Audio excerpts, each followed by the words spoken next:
Bismillahirrahmanirrahim. Assalamualaikum warahmatullahi wabarakatuh. Salam sehat untuk kita semua.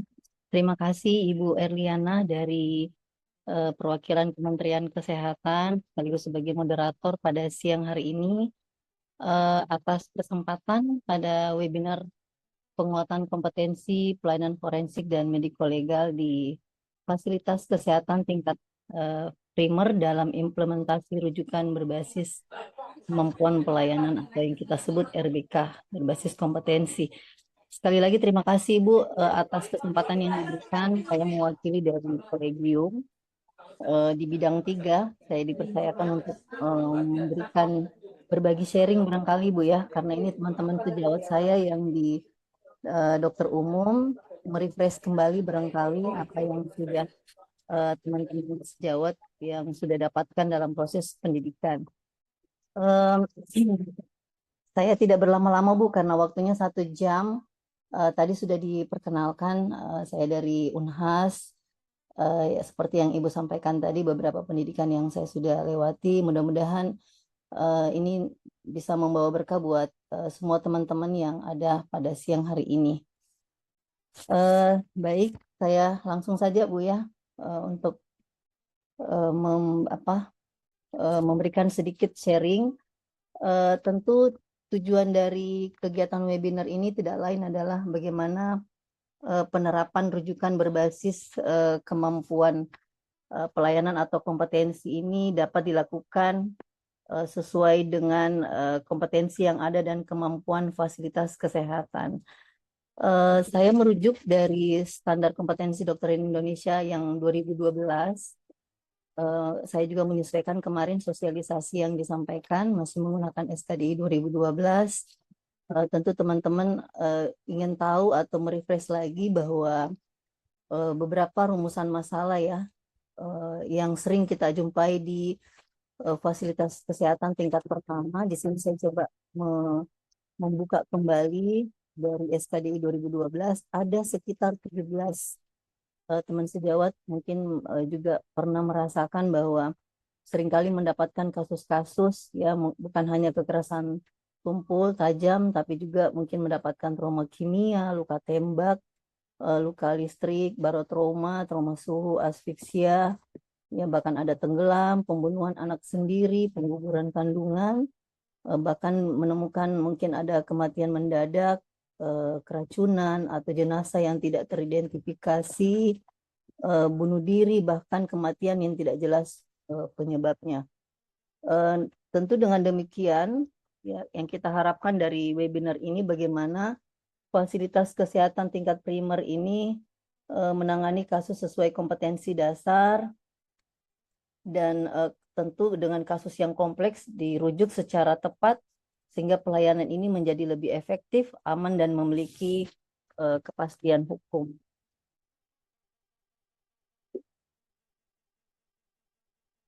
Oke. Kalau kita melihat beberapa permasalahan yang tadi, saya coba mengangkat bahwa ketika melakukan proses rujukan, maka teman-teman sejawat mungkin mengingat kembali bahwa ada yang namanya standar kompetensi dokter Indonesia berada di level kompetensi 3A ya.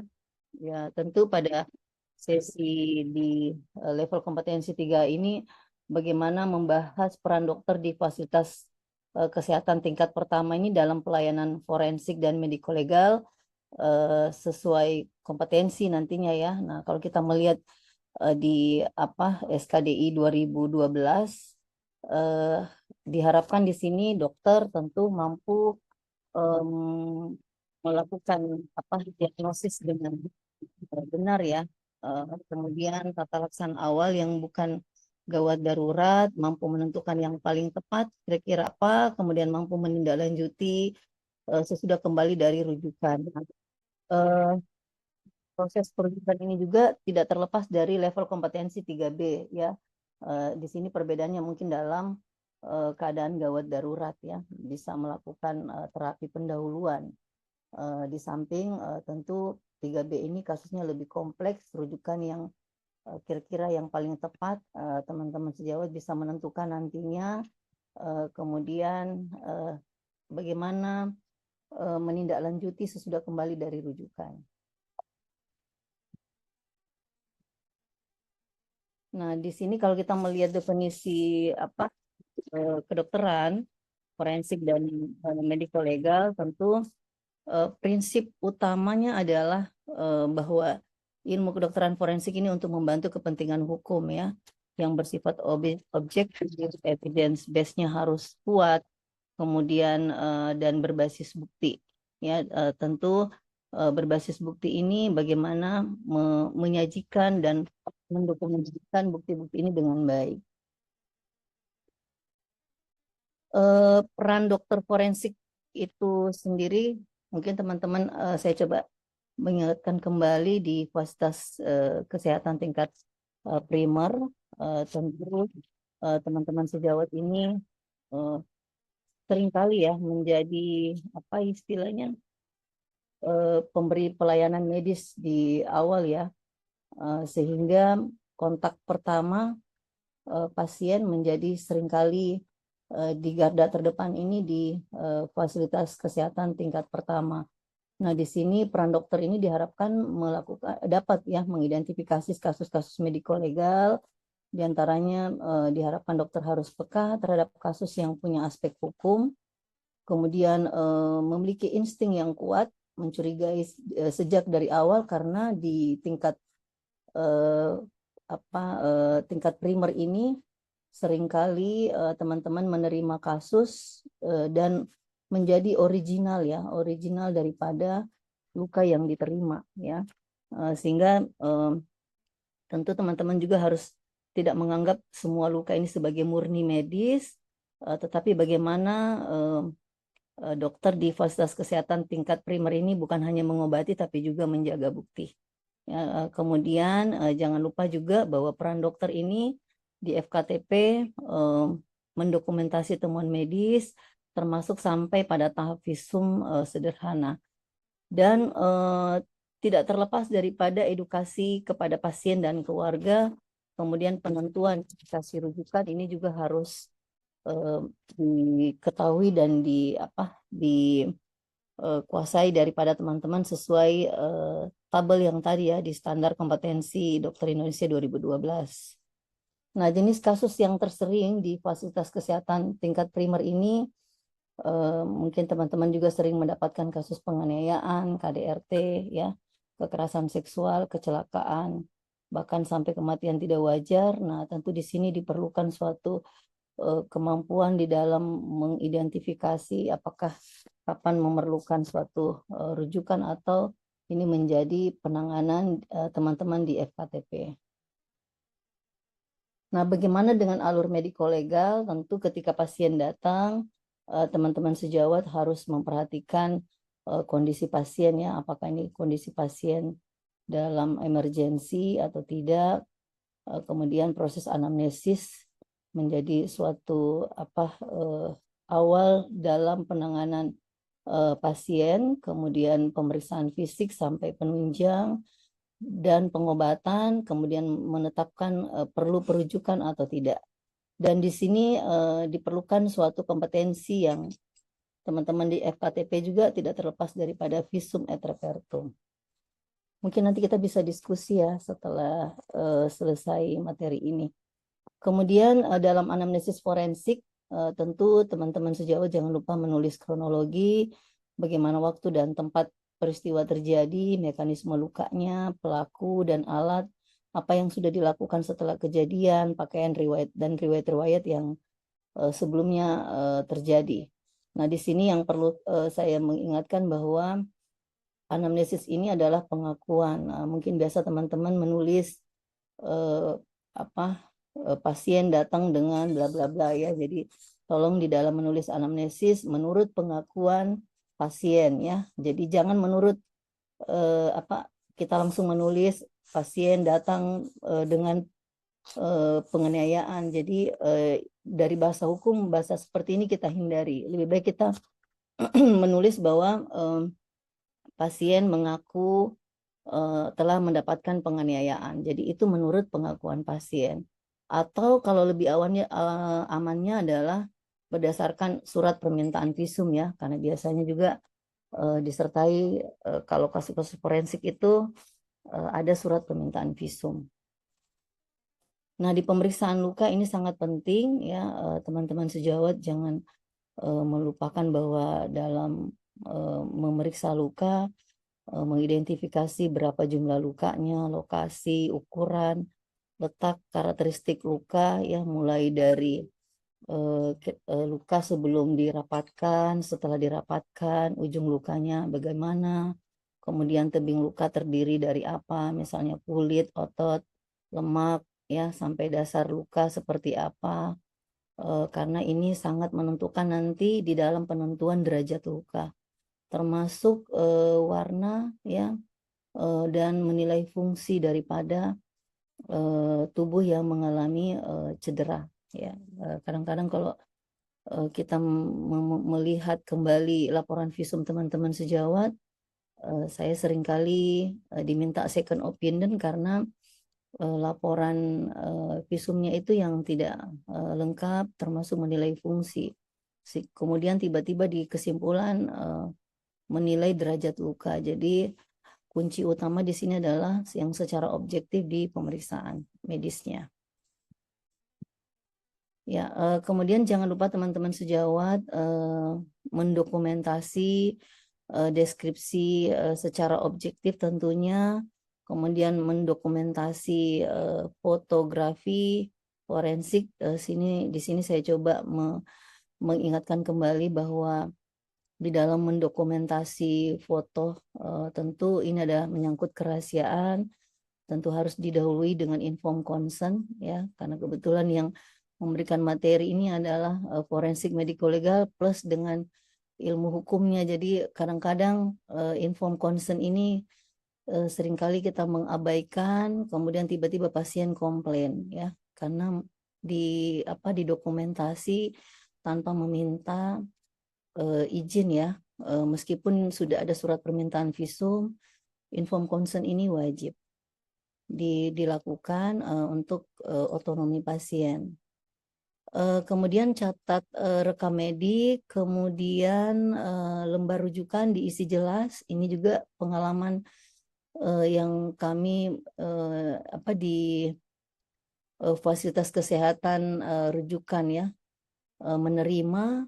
Kadang-kadang teman sejawat itu menulis rujukan tidak lengkap, apa yang sudah dilakukan ya, terapinya seperti apa, karena penting sekali informasi lembar rujukan ini untuk memberikan informasi kepada rumah sakit yang dirujuk ya, karena di sini persoalan originalitas luka sangat penting informasi dari teman-teman FKTP ya ketika melakukan perujukan sampai di tingkat terapi. Misalnya saya ambil contoh ketika ada benda asing, misalnya kasus kecelakaan lalu lintas, ada pasir, ada debu yang melekat, biasa teman-teman sejawat itu membersihkan, tapi tidak ada laporan bahwa luka ini bagaimana kejadiannya ya, sehingga dari FKTP juga tidak memberikan anti tetanus, sampai di tingkat rumah sakit juga tidak strict dengan itu. Beberapa tahun kemudian pasien mengalami tetanus. Jadi ini mungkin dari aspek pelayanan kita juga harus memperhatikan hal-hal seperti ini. Kemudian di visum et repertum ini adalah bagian dari dokumen hukum disertai dengan bukti permintaan visum ya dari penyidik yang sangat bersifat rahasia.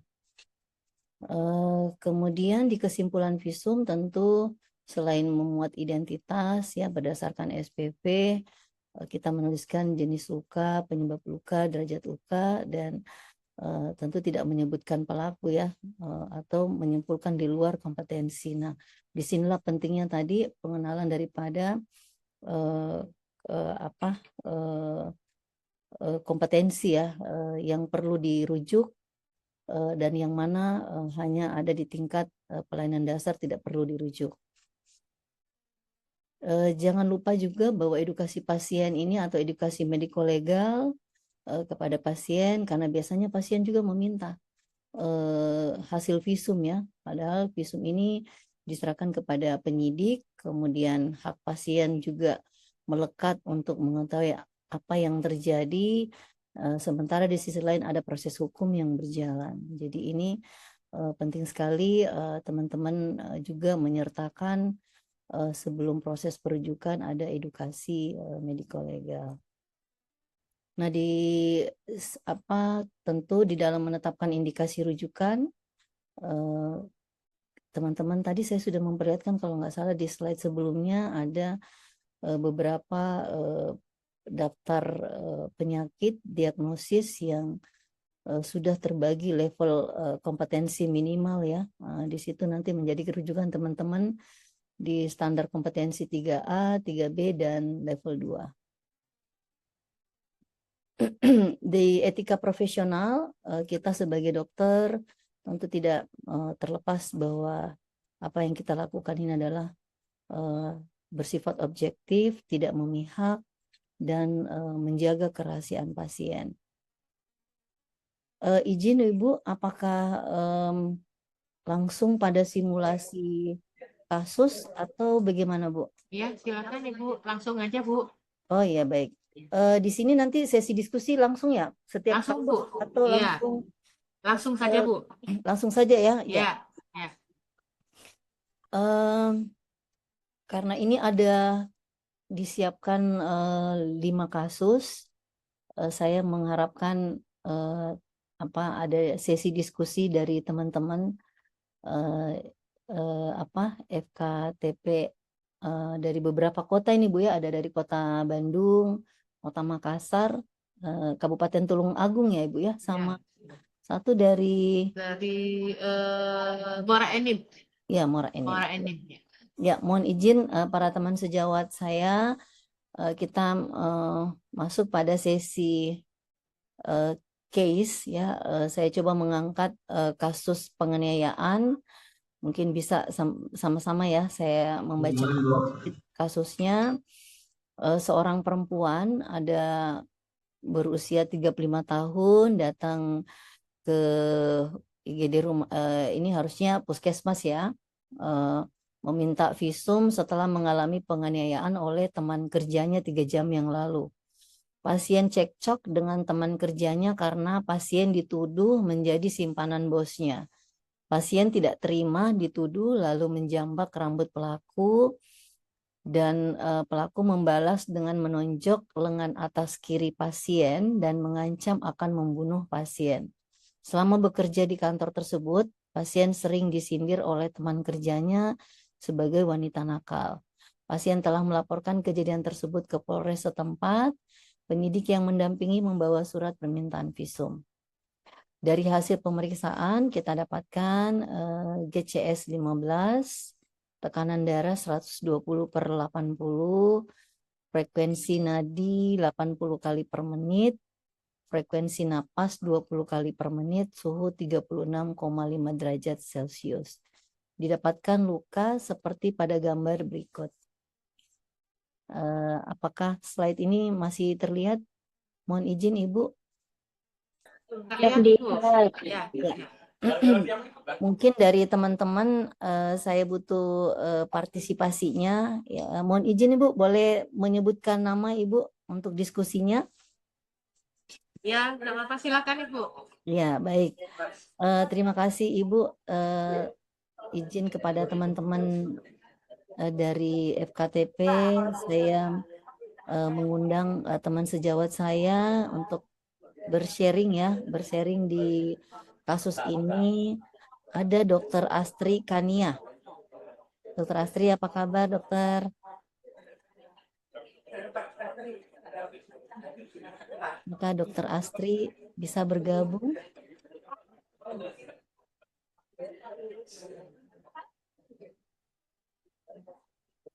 Ini belum ini ya. Atau jangan-jangan ini sambil pelayanan ini Bu. Ada teman sejawat saya juga dari Puskesmas Cium Buluit ya. Ada Dokter Adila. Kabar Dokter Adila? Baik dokter, alhamdulillah. Iya, Dokter Adila, dari kasus ini kira-kira bisa mengulang kembali ya apa yang sudah didapatkan barangkali. Mungkin bisa Dokter Adila mendeskripsi luka yang ada di samping barangkali.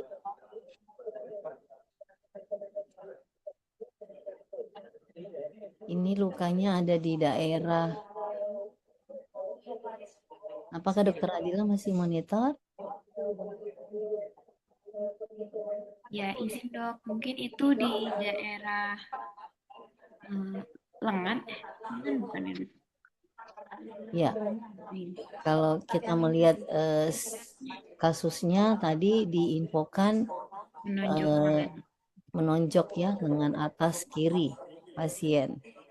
Ya, kira-kira dari Dokter Adila kasus ini dari tampakannya perlu dirujuk apa enggak nih, Dokter Adila? Tidak perlu ya dok, mungkin untuk deskripsinya lebih ke adanya memar di Ya, regio lengan atas kiri ukuran 5 kali 5 senti. iya. Tidak tampak adanya perdarahan, tidak tampak adanya luka terbuka. Mm-mm. Mungkin Kasusnya benar-benar kasusnya dokter. Iya. Eh, sementara itu ya, Dokter Adila, dari feedbacknya ya, Dokter Adila. iya dokter. Iya, karena dasar kita nanti merujuk tentu dari hasil pemeriksaan ya. Tadi sempat ada slide saya untuk pemeriksaan luka. Kita mendeskripsi secara terurut jumlah luka, kemudian jenis luka, lokasi, ukuran, kemudian ada letak, letak terkait absis ordinat. Letak ini sangat penting di dalam nanti derajat luka, penentuan derajat luka atau penentuan ini perlu dirujuk apa enggak. Nah, kalau kita lihat pertama jumlah luka 1 ya, Dokter Adila ya. Ya, jumlah luka ada 1, kemudian jenis lukanya adalah luka tertutup berupa luka memar ya.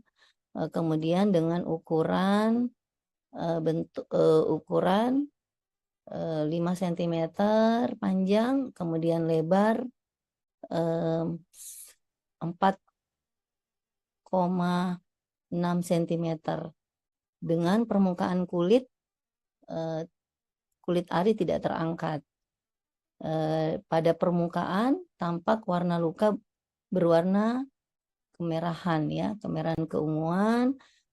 Jadi kalau tadi dokter Dila tidak menyebutkan jumlah, kemudian tidak menilai juga fungsinya ya, Dokter Dila. Padahal ini kan ketika kita mau menentukan suatu perlu dirujuk apa enggak, ya tentu kita harus menilai fungsi daripada lengan atas kiri pasien. Ya, tutup. Sebenarnya tidak perlu lagi menyebutkan ada perdarahan aktif karena memang dari awal sudah ada luka tertutup di awal. Kemudian jangan lupa dokter menilai pada perabaan ada gemeretak tulang atau patah tulang pada perabaan dan pergerakan lengan terbatas apa tidak. Kemudian membandingkan kiri dan kanan. Nah, kalau lengan ini sudah tidak asimetris, tentu ini menjadi dasar kita mempertimbangkan, apalagi kalau dalam penilaian lengan pergerakan tidak pergerakan terbatas, tentu ini akan menjadi dasar kita memerlukan suatu pemeriksaan penunjang. Ya, ini radiologi. Ini hanya sharing-sharing aja ya dok, mengingatkan kembali. Nah, ketika di fasilitas kita di puskesmas tidak ada pemeriksaan penunjang radiologi, tentu ini menjadi dasar kita merujuk seperti itu. Nah, kalau tadi teman-teman sejawat melihat di level kompetensi 3A, ini termasuk tidak emergensi, sehingga penentuan perujukan itu sangat bersumber dari bukti fakta pemeriksaan medis dok. Jadi tidak hanya melihat memarnya saja, melakukan pemeriksaan seobjektif mungkin. Seperti yang tadi saya kasih contoh sebelumnya. Seperti itu ya, dokter. Jadi dok, dari apa yang kita dapat tadi, kalau ini misalnya tidak ada gangguan pergerakan, warna luka yang merah keunguan, tidak ada disertai pembengkakan, namun kiri dan kanan bentuknya simetris. Pada perabaan tidak ada gemerlap atau patah tulang, pergerakan tidak terbatas. Menurut dokter kira-kira perlu dirujuk nggak dok? Kalau dari fakta ini dok. Mohon izin dokter, siapa ya yang bisa ini? Ada yang feedback ya? Dokter Budian ya, Budian Nur Pangestu. Mungkin bisa dok, kita sharing-sharing. Kalau dari hasil pemeriksaan tadi kita mendapatkan fakta seperti yang saya sebutkan, kira-kira luka ini perlu dirujuk nggak dok?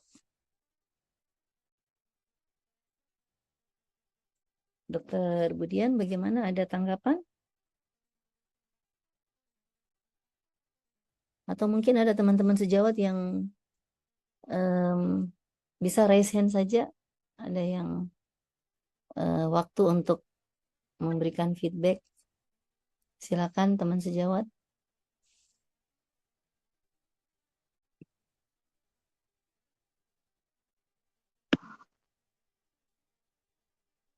Atau ada Dokter Ahmad Anim Fatahna ya?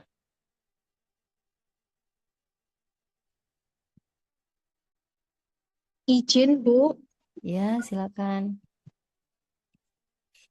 Dari, bisa disebutkan namanya? Dari mana, dokter? Silakan, dok.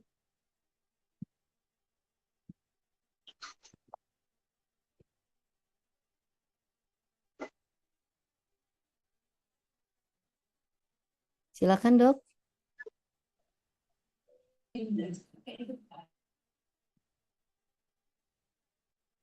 Izin, Bu, saya menjawab yang soal nomor berapa, nggih? Iya, yang tadi kira-kira kasus ini perlu dirujuk tidak, dokter, kalau dengan berdasarkan fakta hasil deskripsi kita tadi? Untuk di fasilitas kesehatan tingkat pertama, kira-kira ini kasusnya perlu rujukan nggak, dok? Sepertinya mboten, nggih, Bu. Tidak ya? Nggih. Iya, alasannya apa, dokter, kira-kira?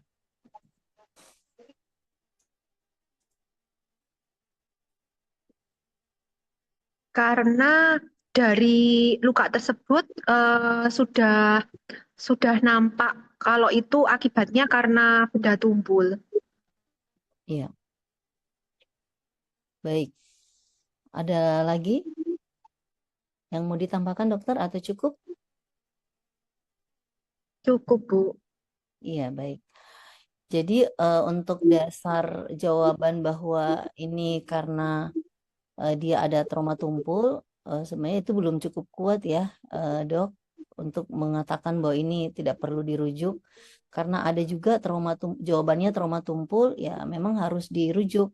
Karena fakta yang kita temukan ada misalnya retak atau patah, gitu ya, patah tulang tertutup seperti itu. Makanya tadi di dalam mendeskripsi teman-teman sejawat jangan lupa untuk menilai fungsi daripada luka yang di daerah tubuh tersebut. Kemudian kita menilai apakah ada perubahan bentuk, sehingga ini akan menjadi dasar kita untuk melakukan perujukan seperti itu. Jadi jawabannya adalah kita tidak merujuk karena hasil fakta yang kita temukan pada deskripsi tidak ada tidak ada gangguan fungsi yang pada luka ini ya, karena kita temukan pergerakan lengan lengan tidak terbatas, kemudian tidak ada patah, tidak ada retak, kemudian kiri dan kanan itu bentuknya masih simetris seperti itu. Jadi memang hanya luka yang luka memar ya, seperti itu. Baik dokter, terima kasih kontribusinya dokter. Sangat bagus sekali memberikan feedback ke kegiatan webinar pada siang ini. Kita sama-sama lihat dok ya. Saya pindah lagi. Atau ada yang mau ditanyakan barangkali teman sejawat dari 2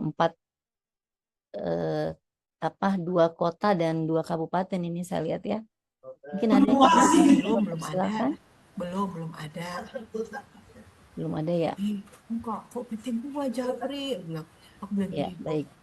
sejujurnya saya sudah pernah ikut. Nah, kita coba tidak lulus, jawab sama-sama ya. Gua suruh berkoordinasi. Mungkin bisa dijawab di link Zoom-nya ya, teman-teman sejawat. Untuk pertanyaan pertama dan kedua, ketiga dan keempat, silakan teman-teman sejawat yang dari FKTP dijawab di link Zoom, karena ini saya lihat ada di chat link Zoom ya. Dengan waktu, karena satu soal ini bisa selesai 1 menit aja sebenarnya, kita selesaikan dalam waktu 2 menit. Bisa dok ya, karena hanya menuliskan 1 apa, nomor 2 apa jawabannya, nomor 3 dan nomor 4. Saya persilakan kepada teman-teman sejawat mengirimkan jawabannya. Kita mulai dari sekarang dan bersama-sama di enter jawabannya di pukul 15 lewat, sekarang lewat 11 menit, teman-teman sejawat bisa mengirim bersamaan di pukul 15 lewat 13 menit. Silakan dokter. Darahnya normal ya kalau semuanya ya. Tensinya Silakan teman-teman sejawat mengisi jawabannya dengan mengetik 1 apa, nomor 2 apa, nomor 3 dan nomor 4 di jawaban melalui chat link Zoom. Di enter bersamaan di pukul 15 lewat 13 menit. Sisa 1 menit lagi. Ini baru ada 37, 38 masuk jawabannya. Saat ini masih di 15-12 menit, sekitar 30 detik. Tidak bisa tulis pesan, Bu. Oh, nggak bisa ya, dok. Nggak apa-apa, dok.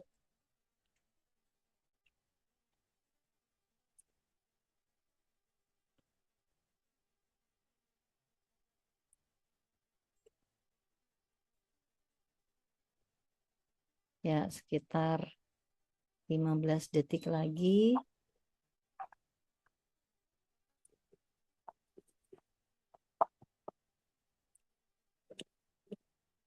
Ya, baik. Jawabannya kita close. Teman-teman silakan tidak usah menjawab dulu. Kita akan mengacak dari jawaban teman-teman yang ada. Kita akan lihat hampir semua jawaban di nomor 1 itu memilih ada B, ada A ya. Ya, baik. Di kasus tadi, kasus penganiayaan, kalau kita melihat ini adalah kekerasan trauma tumpul. Ya, jadi jawabannya adalah B. Ya. Tadi ada A juga ya kalau nggak salah mengirim ya. Hampir semua benar. Ini Dokter Bagaskara hanya mengirim jawaban nomor 2 ya. Jawaban nomor 1-nya mana ya? Ya, teman-teman sejawat sudah tahu ya. Nomor ini ada Dokter Analia nomor 1E. Kekerasan benda tumpul. Oke, ada kekerasan tumpul. Ya, ini menarik ya. Ada menyertakan benda, ada hanya kekerasan tumpul. Nah, ini ada dari Dokter Analia. Kayaknya Dokter Analia sendiri yang memilih 1, jawabannya itu E. Ya, ada dari Puskesmas Gelumbang, Dokter Emilda. Ya, aku. Jangan kamu bisa-bisa ke dewek jago. Ini Dokter paru-paru Emilia, banjir. apakah bisa monitor kira-kira memilih seperti ini ada menyertakan benda tumpulnya gimana Dokter Emilda, ada tanggapan kenapa memilih kekerasan tumpul dokter? Ya, ya Iya, karena biasanya dok kalau ada kekerasan itu eh, kami tuh biasa menyertakan kata-kata benda karena kan apakah pisau atau bukan ya penyebabnya apa objeknya yang apa alat-alat untuk ini kekerasannya. Jadi iya, eh, biasanya selalu menyertakan kata benda. ya baik. Mhm. Terima kasih Dokter Emilda. Satu lagi saya minta pendapatnya dari teman yang berbeda jawabannya ya. Ada Dokter Gusti menjawab 1B. Silakan Dokter Gusti. Ya, Ya, silakan. saya menjawab B karena berdasarkan hasil hasil investigasi menyatakan bahwa dia ditinju tidak pakai benda. Ya, jadi kami mengatakan kekerasan tumpul karena tidak menggunakan benda pada saat kejadian. Ya, Dari baik. kronologi ceritanya, ya. Terima kasih Dokter Gusti dan Dokter Emilda. Bisa tepuk tangan via virtual dulu nih dari jarak jauh buat kedua jawaban yang ada ya. Saya izin untuk memberikan berdasarkan sains bahwa di dalam memberikan jawaban pertama bukan karena ada anamnesis menggunakan tangan, kita mengikuti menyesuaikan dengan tapi memang untuk lebih amannya kita lebih baik tidak usah mencantumkan bendanya ya, terutama benda tumpul ya.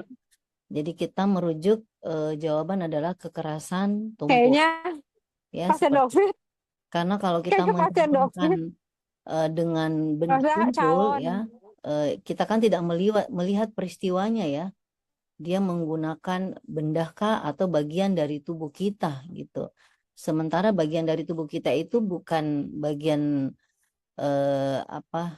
kesimpulan tubuh kita ini adalah benda, tapi hanya bersifat tumpul seperti itu. Jadi yang tepat adalah kekerasan tumpul. Tapi memilih jawaban kekerasan tumpul ini bukan karena ada pengakuan tadi ya, dipukul sama ditonjok begitu ya, bukan karena ada pengakuan ditonjok kita memilih kekerasan tumpul. Tapi karena kita memang tidak melihat peristiwa itu. Berbeda kalau dia benda ya, benda tajam. Nah, kalau benda tajam pada tubuh kita ini memang tidak ada yang bagian tubuh kita yang tajam. Emilda dan Dokter Gusti tadi terima kasih sekali Terima lagi kasih. dulu buat teman-teman kita dari beberapa kota ini 4 kota. Baik, kita lanjut lagi di soal nomor 2. Apakah derajat luka pada kasus tersebut? Nah, kalau dilihat dari teman-teman semua ini ada memilih 2. Hampir semua kompak dengan 2A-nya ya. Ya. Saya coba kursor ke bawah, izin ya teman-teman sejawat. Saya mengecek dulu apakah ada jawaban yang berbeda. Iya. Ya, ini hampir semua ya. Memilih jawabannya adalah A. Ya, jadi memang tepuk tangan dulu buat teman-teman dari FKTP. Jawabannya memang benar ya, luka derajat ringan. Tapi sekali lagi bersifat sharing buat teman-teman penyegaran pada webinar ini di dalam menentukan luka derajat ringan sedang berat ini bagian dari keputusan kita untuk memutuskan dirujuk apa tidak. Tentu selalu berbasis hasil pemeriksaan yang lengkap tadi ya, yang jadi kalau kita lihat memang berdasarkan fakta tadi kita simulasi luka-lukanya ini memang faktanya adalah lebih ke kategori derajat ringan. Jadi kategori derajat ringan, sedang dan berat ini untuk teman-teman sejawat nanti bisa merujuk pada fakta hasil pemeriksaan yang memang tidak ada gangguan fungsi, tidak memerlukan pengobatan yang misalnya antibiotik ya, karena kalau definisi di Undang-Undang KUHP yang terbaru mungkin teman-teman nanti bisa lihat di pasal 155 pasal tentang luka berat itu ada komplikasi, kecacatan, dan kalau dulu di undang-undang yang KUHP yang lama ya, pasal 351, 352 itu menyebutkan bahwa penganiayaan ringan itu adalah yang tidak menimbulkan penyakit ya. Tapi sekarang ini kita akan merujuk di pasal di Undang-Undang KUHP yang terbaru ya, KUHP nomor 1 tahun 2023. Jadi seperti itu dokter, terima kasih sekali lagi applause via online ya atas feedbacknya ya. Kemudian kita melihat di soal nomor 3 ya. Apakah pada kasus tersebut perlu dirujuk ke dokter spesialis forensik dan mediko legal? Semua menjawab 3B. Ya. Baik, saya mohon izin untuk mengundang teman saya dari Anim ya, Anim Fatahna. Boleh Dokter Anim Fatahna? Ya, Iya, Dok. Untuk kasus ini belum perlu untuk dirujuk ke forensik medikal, dokter. Iya, alasannya apa dokter kira-kira? Karena untuk tadi lukanya sendiri masih derajat ringan dan kerasannya kerasan tumpul. Ya, jadi alasan yang mendasar secara sains kita tidak merujuk karena memang fakta yang kita temukan dari hasil pemeriksaan seperti deskripsi tadi ya ke arah tidak memerlukan pengobatan yang sampai memerlukan obat antibiotik seperti itu ya. Mungkin cukup kita edukasi kompres seperti itu. Sehingga dalam penentuan kita memerlukan perujukan atau tidak ya berdasarkan fakta tadi di hasil pemeriksaan kita, temuan-temuan kita seperti itu. Baik, terima kasih Dokter Anim Fatahna feedbacknya. Kemudian kita masuk tepuk tangan dulu buat Dokter Anim tadi Fatahna. Makasih Dok ya.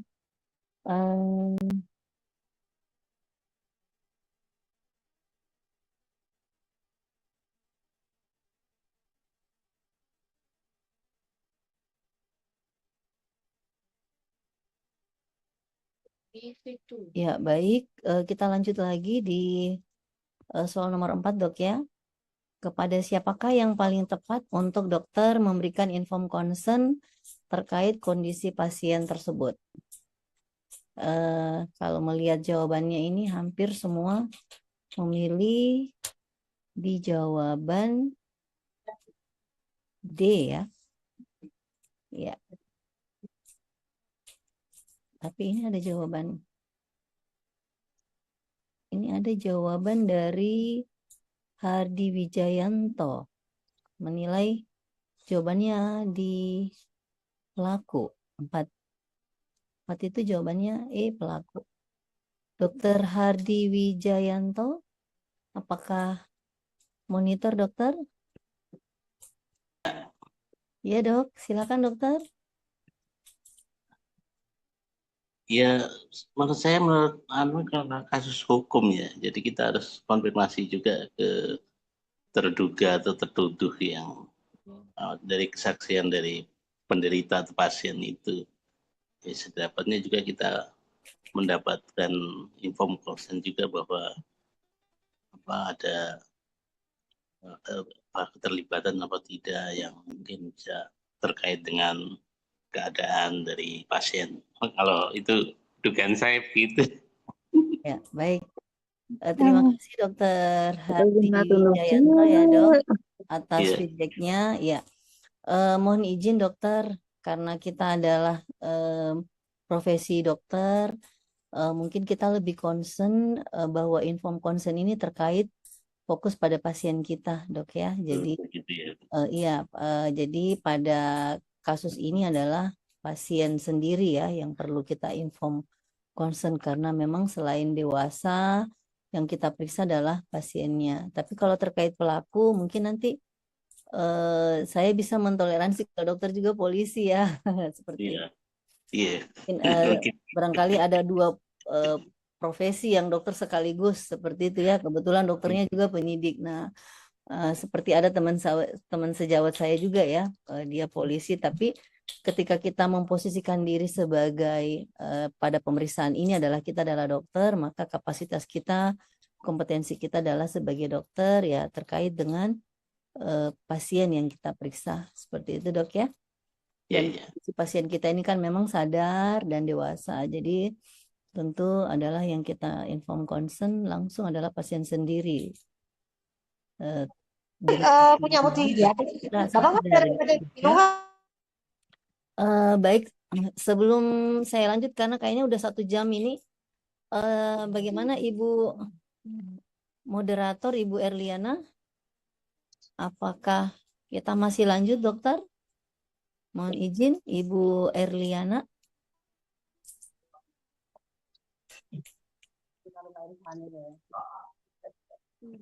Karena pemateri selanjutnya ini Dokter Tertianto udah siap-siap juga. Saya lihat ini ya dokter ya.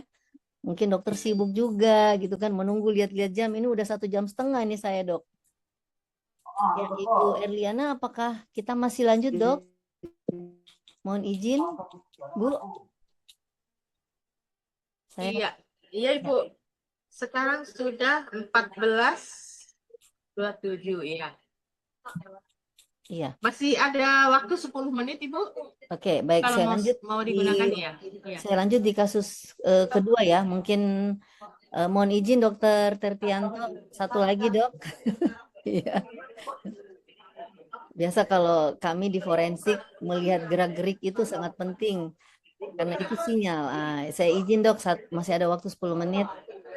Terima kasih buat teman-teman feedbacknya. Kita lanjut pada kasus berikutnya. Di sini ada seorang perempuan umur usia 35 tahun diantar keluarganya ke puskesmas setelah mengalami penganiayaan oleh suaminya 3 jam yang lalu. Keluarga pasien telah melaporkan kejadian tersebut ke Polres setempat. Pasien cekcok dengan suaminya karena pasien dituduh selingkuh. Pasien tidak terima dituduh lalu menjambak rambut pelaku. Namun pelaku membalas dengan memasukkan pisau dapur ke wajah dan dada pasien. Dari pemeriksaan ditemukan tanda vital GCS 10, tekanan darah 90/60, frekuensi nadi 120 kali per menit, frekuensi nafas 40 kali per menit, suhu 36,5 derajat Celcius. Saya butuh feedback dari teman-teman sejawat yang ada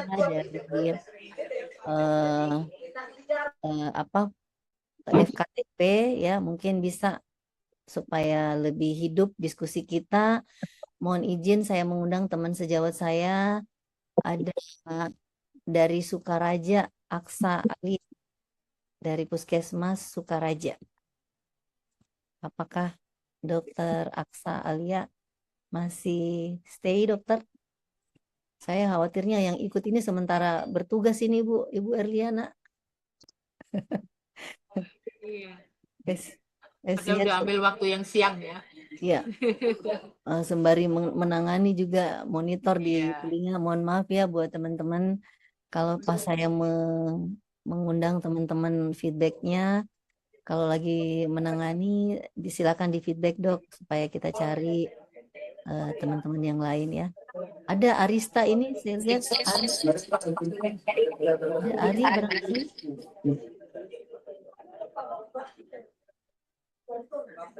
Tidak ada ya, Ari. Ya, baik. Saya mengundang semua teman-teman sejawat untuk karena penentuan rujukan ini berdasarkan bukti pemeriksaan kita, silakan di deskripsi, kemudian silakan kira-kira penanganannya ini apa di awal, kemudian perlu dirujuk apa tidak. Ya, karena pertanyaannya ini agak banyak, silakan di deskripsi, kemudian apakah memerlukan penanganan apa saja, apakah perlu pengobatan, kemudian apakah perlu dirujuk. Nah, karena waktunya 10 menit, saya minta waktu 8 menit dari sekarang. Silakan teman-teman sejawat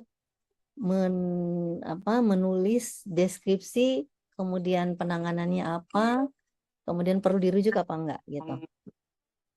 Ini waktunya 15.30. Teman-teman sejawat mengenter jawabannya di pukul 15.37 menit. 7 menit ya dokter ya, supaya ada waktu saya 3 menit untuk kita diskusi lagi bersama-sama.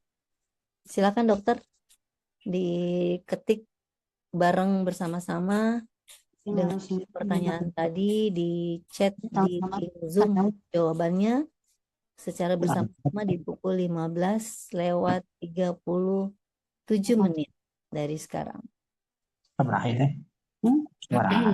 Mungkin 2 saja ya dok ya, nanti perlu dirujuk, ada soal berikutnya. Silakan di deskripsi 2 luka ini, kira-kira 2 luka ini berdasarkan fakta pemeriksaan GCS dan tanda-tanda vital, kira-kira di tingkat fasilitas kesehatan tingkat primer ini FKTP memerlukan penanganan apa saja, perlu dirujuk ya apa tidak gitu. Ini tuh ya dokter, ini sudah ada 23 jawaban yang terkirim.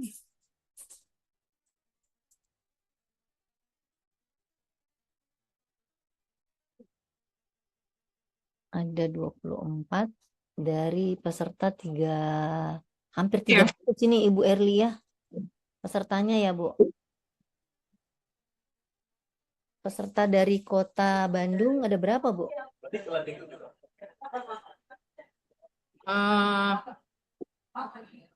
Bisa dilihat, Mbak Ini Mbak banyak Indira. ya, ada 300-an ini, Ada. mungkin di luar dari 300-an ada. Kemenkes ya. Kota Bandung nggak nyampe.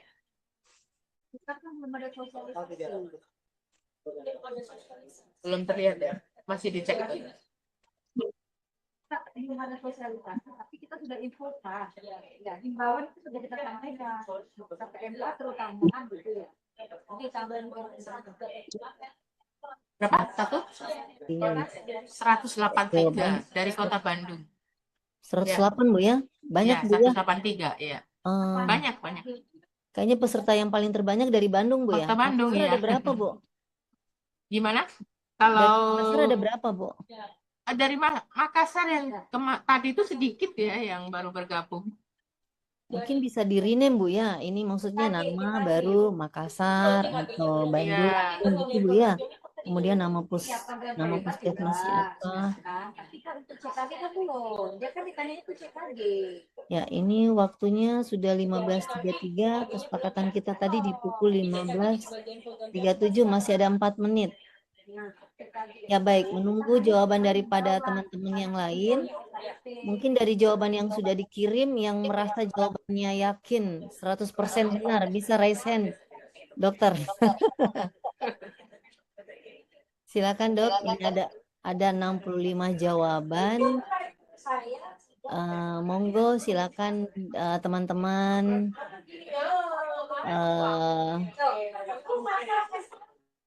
yang menjawab deskripsinya, kemudian perlu penanganan apa. Ini semua menjawab rujuk, dirujuk. Wah, jago ini FKTP-nya, Bu. Ya, dirujuk. Tapi yang perlu kami tekankan di sini, merujuk itu bukan hanya di atas kertas, tapi ada tanggung jawab hukum yang melekat bahwa ketika proses perujukan dilakukan, teman-teman sejawat harus melihat batasan bahwa ketika dan masuk kompetensi teman sejawat, maka teman sejawat diharuskan untuk melakukan penanganan awal kedaruratan, kemudian dirujuk gitu ya, Dok ya. Seperti di slide saya sebelumnya tadi sudah ada tabelnya supaya tidak ada konsekuensi hukum ya bagi teman-teman sejawat. Mungkin dari kalau di tingkat BPJS ya. Kalau forensik agak berbeda Bu ya, ada konsekuensi langsung terhadap bersinggungan dengan hukum seperti itu. Jadi perujukan ini bukan hanya di atas kertas kalau kami, tapi bagaimana merujuk ini sudah tepat ya, aman seperti itu, dan tidak ada sengketa di kemudian hari karena dokter rujuk tidak melakukan hal yang tepat. Seperti itu. Ya, baik. Saya minta satu tanggapan barangkali dari teman-teman sejawat alasan merujuknya ini dokter. Kira-kira dari Dokter Rika Ayu Wulandari. Silakan Dokter Rika Ayu Wulandari, Dok.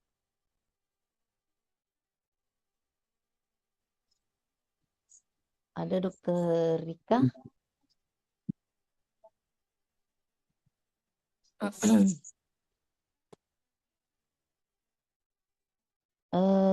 Ya, ini tadi yang saya maksud ya, di dalam memutuskan dirujuk, harus menyertakan lembar rujuk yang sudah diberikan, ya, pengobatan apa yang sudah diberikan. Cuman semua menjawab dirujuk gitu ya. Kalau bisa dirujuk dengan apa gitu, tindakan apa yang sudah diberikan, pengobatan apa, supaya tidak berkonsekuensi hukum di kemudian hari ini. Karena biasanya teman-teman sejawat yang fasiankes di tingkat lanjut itu membutuhkan data juga dari para teman sejawat yang merujuk, misalnya dari FKTP ya. Harus ada catatan obat apa yang sudah diberikan, kemudian tindakan apa yang sudah dilakukan kepada pasiennya, seperti itu. Saya ambil contoh barangkali karena misalnya ini kita di FKRTL gitu menerima luka ini, ternyata luka ini sudah dirapikan begitu ya. Misalnya menghilangkan jaringan nekrosisnya, jaringan matinya gitu. Sehingga teman sejawat yang di rumah sakit menerima lukanya udah rapi, padahal sebenarnya rapinya ini karena teman sejawat sebelum merujuk itu tadi menghindari infeksi yang berkelanjutan, teman sejawat merapikan lukanya gitu ya, kemudian merujuk. Ini juga harusnya di lembaran rujukannya ada catatannya seperti itu ya, para dokter, teman sejawat semuanya, supaya teman sejawat yang menerima tahu bahwa ini luka sudah tidak original, seperti itu. Barangkali karena ini sudah masuk 10 menit, teman-teman sejawat ada yang ingin memberikan feedback barangkali dokter? Dengan adanya refreshing dari kami, apakah pelaksanaan webinar ini cukup bagi teman-teman sejawat atau perlu ada seri berikutnya seperti itu? Ya, bagaimana Ibu Erli? Iya, sepertinya sudah cukup semua ya. Sudah tidak ada pertanyaan ya, sudah tidak ada feedback ya. Baik, waktunya juga sudah pas ya, tepat ya. Bu Anissa, terima kasih banyak